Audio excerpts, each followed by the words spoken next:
एक ओशो का भगत आया था शायद बीच में, ओशो के बारे में जानकारी ले रहा था। देखो, मैंने पहले भी ओशो के बारे में कई कुछ बताया है कि ठीक है, ओशो को 1,00,000-1,50,000 किताबें पढ़ने के बाद जो भी ज्ञान हुआ था, काफ़ी तार्किक तर्कवादी संत थे, लेकिन केवल तर्क में ही जीवन बिता देना ये कोई बुद्धिमत्ता का काम नहीं है। उन्होंने अपना पूरा जीवन इसी में गुजार दिया, तर्क कुतर्क में। इससे कोई लाभ नहीं होगा। जो आत्मा का ज्ञान उनको चाहिए था, वो आत्मा का ज्ञान प्रदान करने वाला कोई गुरु उनको मिला नहीं, ना ही उन्होंने ढूंढा, क्योंकि 1,50,000 किताबें पढ़ने के बाद बंदा खुद ही गुरु बन जाता है। यहां तो 2 किताबें पढ़ने के बाद गुरु की अवस्था में लोग आने लग जाते हैं कि हम भी गुरु बन गए। 2-4 किताबें पढ़ के गुरु बन जाते हैं। तो अगर ओशो को आत्मज्ञान हुआ होता तो ये कभी ऐसा अज्ञान बोलते ही नहीं, जो मैं बहुत जल्दी डालूंगा यूट्यूब चैनल पे। जब डालेंगे तब खुद समझ में आ जाएगा आपको कि उनको आत्मज्ञान था कि नहीं था। ओशो को आत्मज्ञान नहीं था। ओशो केवल और केवल बुद्ध धर्म में जो विपस्सना आती है, केवल उसको फॉलो करते थे। उन्होंने विपस्सना का ज्ञान ले रखा था, उसी को सत्य मान के वो सारा प्रवचन, सारा सत्संग करते थे। और उनकी नज़र में बुद्ध एक आत्मज्ञानी व्यक्ति थे, जबकि बुद्ध की भी वही स्थिति है जो ओशो की थी। बुद्ध जी को भी कोई आत्मज्ञानी गुरु नहीं मिला। उनको गुरु तो मिले थे काफ़ी, लेकिन उन गुरुओं ने उनको नाम जाप में लगा दिया, मंत्र जाप जो वो चाहते थे। तो उन्होंने सारे गुरुओं को छोड़ दिया, सारे गुरुओं को त्याग दिया और हठ योग करने लगे। हठ योग यानी अपने शरीर को कष्ट देना, अपने मन के अनुसार आचरण करना। कभी वो भूखे रहने लगे, बिल्कुल ही एक सेब पे आ गए, इतना कमज़ोर हो गया शरीर की एक छोटा सा नाला पार नहीं कर पाए, उसी में गिर गए। तब एक औरत ने आके उनको खीर खिलाई। तब उनको समझ में आया कि भोजन करना भी अत्यंत जरूरी है। तो उन्होंने मध्यम का मार्ग पकड़ लिया, ना ज़्यादा खाना ना कम खाना, मध्य में खाना। हर चीज़ को मध्य मध्य मध्य करते चले गए। तो मध्य मध्य करते चले गए तो उनको शरीर के मध्य भी कुछ चीज़ दिखाई दी। शरीर के मध्य में एक श्वास नाम की वस्तु चल रही है, आ रही है, जा रही है। महात्मा बुद्ध ने उस श्वास को पकड़ लिया। महात्मा बुद्ध ने उस श्वास के ज्ञान को सत्य मान लिया और विपस्सना का ज्ञान, जो श्वासों का ही सोहंग सोहंग का ज्ञान है, श्वासों पे ध्यान लगाने का ज्ञान है, उसी को सत्य मान के उसको उजागर कर दिया। उसी का ज्ञान सारे समाज को दे डाला, जबकि वो ज्ञान नहीं, वो अज्ञान था। श्वास तत्व अज्ञान है, पांचों तत्व अज्ञान है। आत्म तत्व सत्य है, जिसका ना तो महात्मा बुद्ध को पता लग पाया और ना ही ओशो को पता लग पाया। इसीलिए महात्मा बुद्ध के अनुयायी आज तक आत्मा की खिलाफत करते आए हैं। आत्मा के नाम से उनको एलर्जी है। आत्मा का नाम सुनते ही उनकी आत्मा पगला जाती है उनकी अंतरात्मा पगला जाती है और वो आत्मा का खंडन करने लग जाते हैं, आत्मा का विरोध करने लग जाते हैं। लेकिन नादान परिंदे ये नहीं समझ पाते कि उसी आत्मा को महात्मा बुद्ध ने चैतन्य बोला है, चेतन बोला है। हालांकि चेतन इन लोगों को समझ में नहीं आया। चेतन भी आत्मा का ही पर्यायवाची शब्द है। ये चेतन को तो मानते हैं, लेकिन आत्मा को नहीं मानते। अब इनको ये नहीं समझ में आ रहा कि आत्मा से ही चेतना इस काया में काम कर रही है। चेतन की वजह से ही तो चेतना कार्य कर रही है। तो ये आत्मा को कुछ ऐसा मान बैठे हैं कि कोई आदमी आएगा जिसका नाम आत्मा सिंह होगा उसको तुम 1000 गोलियां मार दो, उसके ऊपर तलवार से वार करो, प्रहार करो, उसको आग लगा दो, उसको पानी में भिगो दो, डुबो दो, वो आत्मा सिंह कभी मरेगा ही नहीं। इसलिए इनके जो कई YouTube चैनल पे डिबेट होते हैं तो ये लोग क्या कहते हैं कि अगर तुम्हारी आत्मा अगर इतनी शक्तिशाली है, हिंदू धर्म वालों को कहते हैं कि तुम्हारा आत्मा सिंह इतना तगड़ा है तो बॉर्डर पे जाके खड़ा कर दो आत्मा को, ना गोली लगेगी, ना कटेगा, ना जलेगा। इन नादान परिंदों को इतना भी नहीं पता कि बॉर्डर पे आत्मा ही खड़ी है तो तुम्हें क्या लग रहा है कि शरीर बचा रहा है? तुम्हें लग रहा है कि शरीर इस देश को बचा रहा है? अगर तुम्हें लग रहा है कि शरीर बचा रहा है, ठीक है, लाशें बिछा देते हैं वहां पे, रक्षा करके दिखाएं। अरे उन लाशों को भी, उन शरीरों को आत्मा चला रही है। आत्मा कोई पहलवान नहीं है कि तुम्हारे सामने खड़ा हो जाएगा आत्मा सिंह आके। आत्मा चैतन्य स्वरूप का नाम है, शुद्ध चैतन्य स्वरूप, जिसकी तुम्हें ABCD भी नहीं पता, ABCD भी, क्योंकि ये अनुभव ज्ञान है, ये कथनी ज्ञान नहीं है। 1.5 लाख किताबें नहीं पढ़नी पड़ती हैं आत्मज्ञान के लिए, समझ लो। श्वासों का अजपा जाप सोहंग सोहंग नहीं करना पड़ता आत्मज्ञान के लिए, श्वासों पे ध्यान नहीं धरना पड़ता आत्मज्ञान के लिए, समझ लो। इसीलिए मतभेद है हिंदू धर्म वालों में और महात्मा बुद्ध के धर्म वालों में, यही मतभेद है। हिंदू धर्म वाले कह रहे हैं हम हिंदुस्तान बना देंगे हिंदू राष्ट्र, और महात्मा बुद्ध वाले कह रहे हैं हम बौद्ध राष्ट्र बना देंगे। यही झगड़ा है। ना वो आत्मा को जान पा रहे हैं, ना ये चैतन्य को जान पा रहे हैं। ये बस आपस में लड़ना सीख चुके हैं, एक दूसरे को नीचा दिखाना सीख चुके हैं।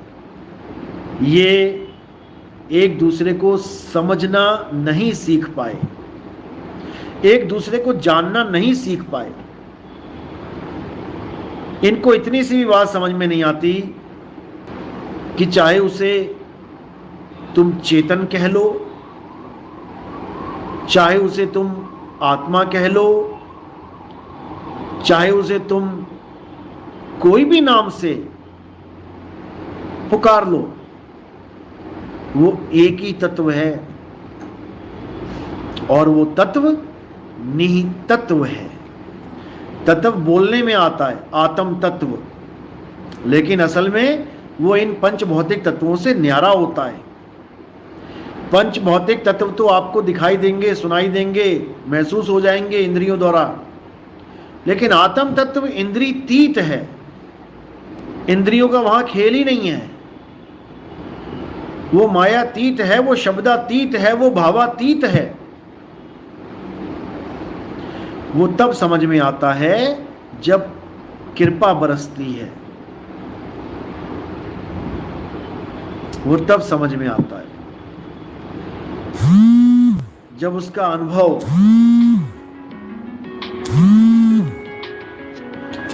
के द्वारा जब उसको जान पाते हैं, तब समझ में आता है।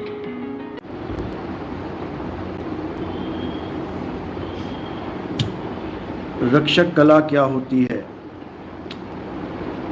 रक्षक कला के बारे में मैंने पहले भी काफी बार समझाया है।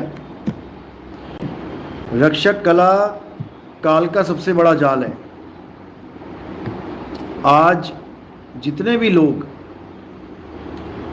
पूजा पाठ में या किसी भी प्रकार जो भी पूजा विधि अपना रहे हैं, डर की भक्ति कर रहे हैं, डर के भक्ति कर रहे हैं, आस की भक्ति कर रहे हैं कि भगवान हमें बचाएंगे, अल्लाह वाहिगुरु गॉड हमें बचाएंगे अगर हम ये करते रहें तो।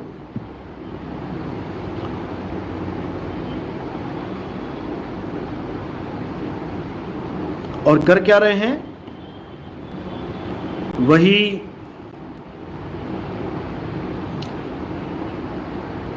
जो हमें हमारे पूर्वजों द्वारा बता दिया गया कि ऐसे पूजा करो, ऐसे पाठ करो तो भगवान तुम्हें बचाएंगे, जैसे प्रहलाद को बचाया था, भगवान तुम्हें बचाएंगे, जैसे कई राक्षसों को मार के कुछ लोगों की मदद करी, कुछ लोगों की रक्षा करी। तो यही रक्षक कला कहलाती है। एक को बचा के लाखों को उसी रीति रिवाज में फंसा के रखना और ये आस लगवाना कि हम भी बचेंगे।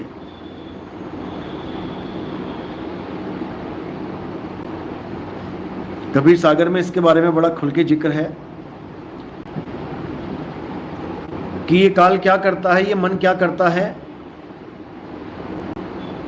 ये अवतार लेता है एक आदमी, दो आदमियों को बचाने के लिए, चार पांच आदमियों को बचाने के लिए, और लाखों जीवों का आहार करता है और सबको आस लगवा देता है कि जैसे उनकी रक्षा हुई है हमारी भी होगी, और सब उसी के ध्यान में मगन रहते हैं। तो साहिब वाणी में कहते हैं, जहां रक्षक तहां चीन न पाई, और जहां भक्षक तहां आस लगाई।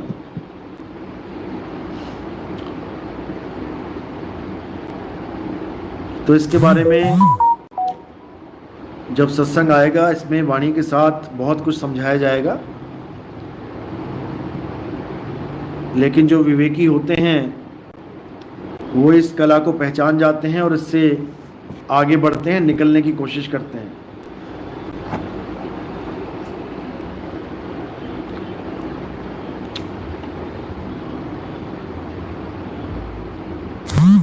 भेड़, बकरी, मुर्गी, मछली पालन कानून खत्म करना चाहिए कि नहीं? देखो, भेड़ पालन, बकरी पालन, मुर्गी पालन, मछली पालन, ये केवल पालन नाम गुमराह करने के लिए बनाया जा रहा है। असल में वो पालन है ही नहीं। मछली पालन कोई क्या मछली पालने के लिए बना हुआ है? वो मछली पालन नहीं है, वो मछली कत्ल खाना है। कत्ल करने के लिए पाली जा रही हैं। वो मुर्गी पालन, मुर्गियों को कत्ल करने के लिए पाला जा रहा है। वो पालन नाम का धोखा है, समझ लो। ये मौत का व्यापार है, ये मौत का तांडव है। तुम्हें अच्छा लग रहा है क्योंकि तुम्हारी मौत नहीं हो रही है, कोई और मर रहा है। जिस दिन तुम्हारी मौत होने लग जाएगी, तुम्हारे बच्चों की, तुम्हारी बीवियों की, तुम्हारे माँ बाप की, तुम्हें समझ में आने लग जाएगा कि ये कितना खतरनाक खेल है।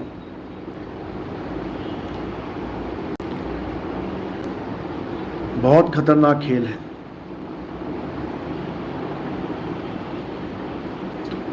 तो इस खेल को खत्म करना चाहिए।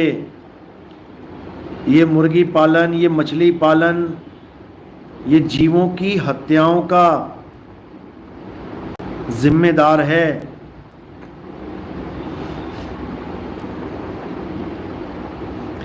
दुनिया में और भी काम है, केवल यही काम थोड़ी नहीं रह गया है कि मछलियां काट काट के, मार मार के बेची जाओ। और भी बहुत से काम हैं।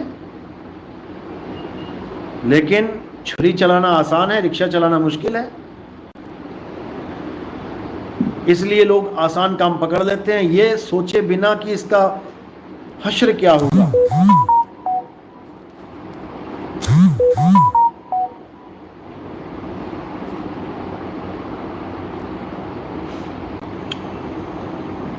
ये सब बंद होना चाहिए। और मेहनत की रोटी खाओ, बिजनेस करो, लेकिन मौत का बिजनेस मत करो। जीवन दान दो, ऐसा बिजनेस करो जीवन मिले लोगों को। मृत्यु दे के क्या बिजनेस किया? मौत के व्यापारी बनना है क्या? पे जब कहर बरसता है तो आपको दुख होना ही चाहिए। किसी की गर्दन कटती देख के अगर किसी को आनंद आ रहा है तो वो इंसान कहलाने लायक ही नहीं है, वो हैवान है, शैतान है।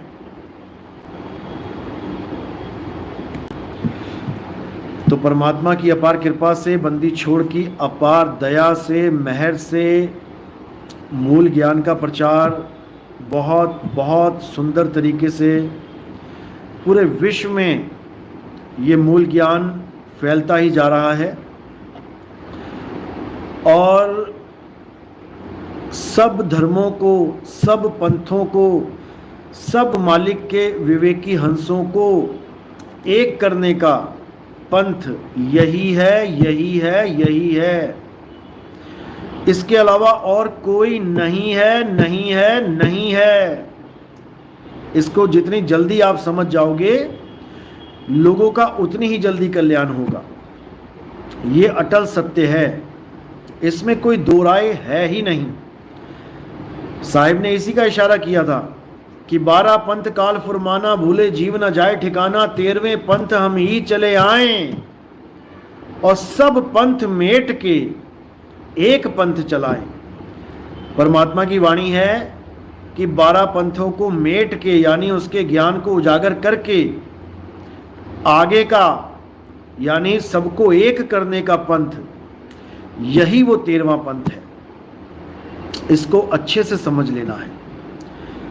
इसके अलावा बाकी जितना भी ज्ञान है इस संसार में, इस कुल सृष्टि में जितना भी ज्ञान है, वो सब अज्ञान है। अच्छे से समझ लो, ज्ञान तो है वो, लेकिन अज्ञान है। क्योंकि ज्ञान भी 2 प्रकार के होते हैं, एक सत्य ज्ञान, एक असत्य ज्ञान। ज्ञान तो वो भी है, पत्थर पूज लो, मंदिर चले जाओ, मूर्तियां पूज लो, आरतियां गा लो, नाम जप लो, ये कर लो, वो कर लो, तीर्थ कर लो, पूजा कर लो, मंत्र जप लो, सब कुछ है, ये भी ज्ञान ही है। लेकिन ज्ञान रूपी अज्ञान है, इससे कल्याण नहीं होगा। समझ लो, इससे कल्याण नहीं होगा। कल्याण किससे होगा? कल्याण आत्मज्ञान से होगा। आत्मज्ञान बिना नर भटके, कभी काबा कभी काशी, और जल में मीन प्यासी, मोह देखते आवे हांसी। आत्मा के ज्ञान से ही इस जीव का कल्याण होगा, नहीं तो नहीं होगा। चाहे कोई कितने ही बड़े महात्मा के पास चला जाए, कोई कितने बड़े ही गद्दीधारी महात्मा के पास चला जाए, जन्म मरण से मुक्ति नहीं मिल सकती, आत्मज्ञान नहीं हो सकता जब तक उसके जीवन में भेदी गुरु नहीं आ गया, तब तक कल्याण नहीं होगा। तो कहते हैं सोई गुरु पूरा कहाए, 2 अक्षर का भेद बताए, एक छुड़ाए एक लखाए, तब प्राणी निज घर को जाए। इसके अलावा और कोई रास्ता ही नहीं है, इसके अलावा और कोई रास्ता नहीं है। समझ लो। अब आत्मज्ञान कैसे हो, सबसे जरूरी ये प्रश्न है कि कैसे आत्मज्ञान हो। तो सबसे पहले तुम्हें अज्ञान को त्यागना पड़ेगा। अज्ञान क्या है? अपने स्वरूप को छोड़ के, अपने शुद्ध आत्म स्वरूप को छोड़ के बाकी जो कुछ भी तुमने पकड़ा है सब अज्ञान है, सब अज्ञान है। ये काया अज्ञान है, ये इंगला पिंगला सुषमना अज्ञान है, ये 7 चक्र अज्ञान है, ये नाभि से जो सोहंग की आवाज, सोहंग की जो धार चल रही है अज्ञान है, दिल के अंदर धड़कन की आवाज चल रही है अज्ञान है, सांसों में वायु तत्व की आवाज चल रही है सोहंग सोहंग, सब अज्ञान है। ये माँ बाप भाई बहन, ये रिश्ते नाते, ये सब अज्ञान है। ये मंत्र जंतर तंत्र, ये पूजा पाठ हवन यज्ञ, ये सब अज्ञान है। ये तीर्थ मूर्त व्रत उपवास, ये सब अज्ञान है। ये जितने भी त्योहार मना रहे हो भवानी, ये जितने भी जिनकी तुम पूजा कर रहे हो, ये सब अज्ञान है। और ज्ञान क्या है? आत्मा का ज्ञान ही ज्ञान है, सत्य ज्ञान है, ये सच्चा ज्ञान है। अध्याय 3 17वां श्लोक पढ़ो। हे अर्जुन, जो अपनी आत्मा में रमण करते हैं, जो अपनी आत्मा में तृप्त हैं, जो अपनी आत्मा में संतुष्ट हैं, उन्हें और कुछ करने की जरूरत ही नहीं पड़ती। उनके लिए कोई और धार्मिक कर्म कर्तव्य लागू ही नहीं होता। वो सब कर्मों से, सब कर्तव्यों से न्यारे हो जाते हैं और अपनी आत्मा में स्थित हो जाते हैं।